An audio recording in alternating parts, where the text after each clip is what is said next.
bakikola bwe bati weeyolere emikisa bulijjo gy'oyaayaanira mu bulamu nga weeyambisa ebintu ebitono ddala ebiriwa yenniimu eno n'omunnyo guno eno gwenkutte mu ngalo. Omuntu agenda kumbuuza adita omunnyo ogukozesa ki? Kyekino kyengenda okukulaga mu katambi. Katuuleko bulungi nnyo olabe step by step so that oleme kumisinga kintu kyonna. Nabasomesaako ku munnyo guno eno nga tutandika vidiyo zaffe. Ne nkugamba omunnyo oyinza okugulaba ng'omunnyo ne gulimu amaanyi amalala ag'enjawulo era ne nkulagirira nabatya w'olina okugukozesa. Ng'abasinga mugunaaba, abalala mugulira mu mmere, abalala mukukozesa ebintu eby'enjawulo. Naye ate ne mbagamba nti nno gendako ku Google ogugulinge nga tonnaba kubanga okozesa. Era buli muntu ayina engeri gy'asomesaamu ku munnyo guno eno. Abasinga mukozesa sea salt. Sea salt bamutunda mu maduuka yonna yonna gy'ogenda, naddala amaduuka ag'abasiraamu agabeeramu amashaliya, agabeeramu obubaani, agabeeramu awudi, agabeeramu zafaroni n'ebintuntu ebirala. Abasiraamu babeera ne sea salt. Era ne nkugamba osobola okugenda n'omwegulira sea salt n'obeera naye. Bw'oba tosobodde osobola okukozesa omunnyo ogwa bulijjo nga waneeno w'olaba. Katutandike process yaffe.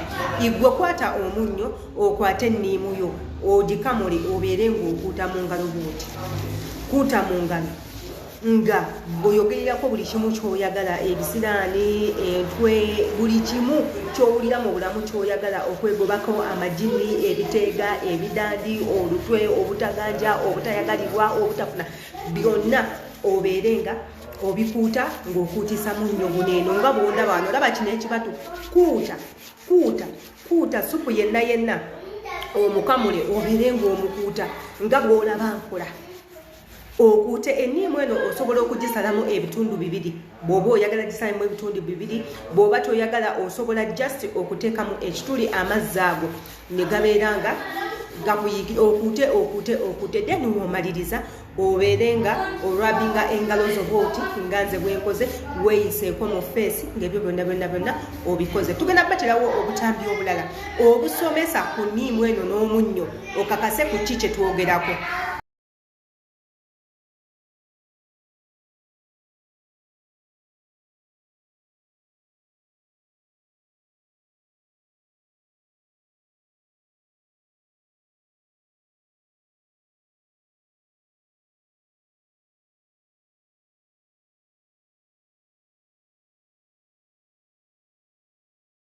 Tutandise n'enniimu yaffe eno. Nga bwe nabagambye nti nno enniimu eno esobola okukolera ebyamagero. Gwe kwata bukwasi nniimu giteekeko omunnyo otandike ogiyisa mu ngalo nga bw'olaba mu katambi ako. Giyise mu ngalo ogikuutemu nga bw'olaba akatambi ako. Gwe w'obeera awo ng'owulira nti buli kimu kikusobedde, buli ky'okwatako kigaanye, ssente tezirabika, emikisa gigaanye, gwaboolebwa, gwe bavuma, gwaliko ekiiso, gwe batayagala, gwe buli kimu kwegamba ekikyo mu butuufu nga kiganye n'otuuka n'okugamba obandika eddogo oba bandoga. Kiyinza okuba ekituufu abantu batuloga ne bayoola ebigere ne babitwala ne bakola kye baagala n'otandika okukunta. Gwe nga buli muntu gw'okwasa ssente mu ngalo olw'okuba zivudde mu nsawo yo ng'atandika okukusiba emikisa n'obeera nga tokyasobola kuyingiza ssente, oba nga bw'ozikwata mu ngalo zifa bufi, ziddukamu buddusi. Buli kimu kwegamba ne kikusobera gwe kozesa enniimu. Kiririza mu by'obutonde okkirize nti buli kintu kyonna ekiri ku nsi Mukama yakiwa amaanyi gaakyo naki kye kirina okukola. Olumu tuyinza okuba nga tetumanya bumanya nti ebintu weebityo gye biri naye munnange bibeera bituufu. Nze nabigezaako embeera n'enkyukiramukko kuba nange olunaku lwe nasooka obbikola nalagirirwa. Bandagirira biragirire. Eno mu biyumba gye tubeera tuziringitanira buli ddakiika ebintu bingi nnyo ebitutuukako. Ebimu nga bakama baffe be babitukola. Jjukira bakama baffe abo betukolera nabo bayina ebintu byabwe bye bakkiririzaamu, ebintu bye bakola. Era nga kizibu nnyo okutuuka mu nnyumba y'Omuwarabu nga temuli nniimu. Kizibu otuuka mu nnyumba y'Omuwarabu nga temuli sea salt.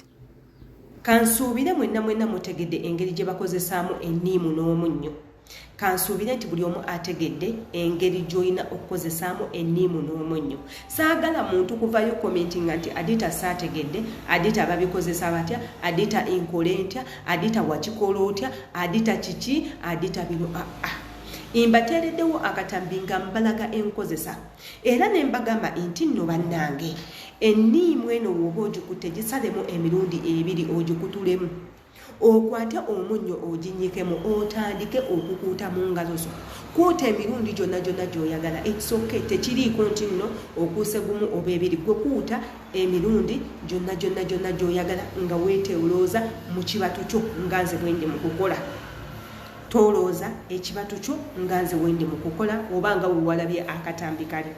Kati bw'omala okwetolooza ekibatu kino nga naawe olabira ddala nti omunnyo n'amazzi g'enniimu gamaze okuyingiramu, okyuse ekibatu kino eno ekyokubiri. Era otandike okubanga okunya, okuuta, ogikuute paka omunnyo ogwo we gumulunguka n'enniimu eyo nabyo biyingire mu kibatu kyo. Ate naawe otandike okubanga okirinzinga engalo zo zonna ozikirinzinge paka woowulira nti nno kati wane eno omatidde. Osobola okweyisaako mu feesi yo bw'obanga oyagala. Naye kino kisinga kukolera bantu baneeno nti banena bizinensi ezi bagenda saba mirimu, bagenda wano ntambula mu kkubo, bantu batunda bubi n'ebintuntu ebirala.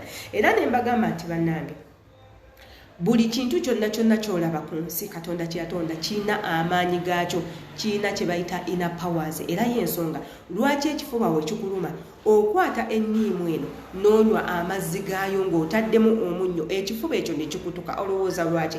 Amaanyi g'enniimu awo we gava. Era ne mbagamba ky'ova olaba osobola okukwata omujaaja n'oguteeka ku kyayi n'onywa ng'otulo tukubula, omujaaja ogwo ne gukuleetera okwebaka. Lwaki? N'omujaaja gulina inner powers.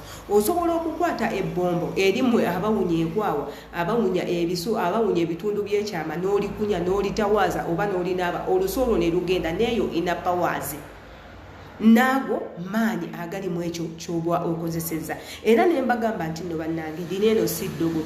Omuntu ayinza okugamba Adita ebyo by'otulagirira eryo ddogo, eryo bino munnange eryo si ddogo.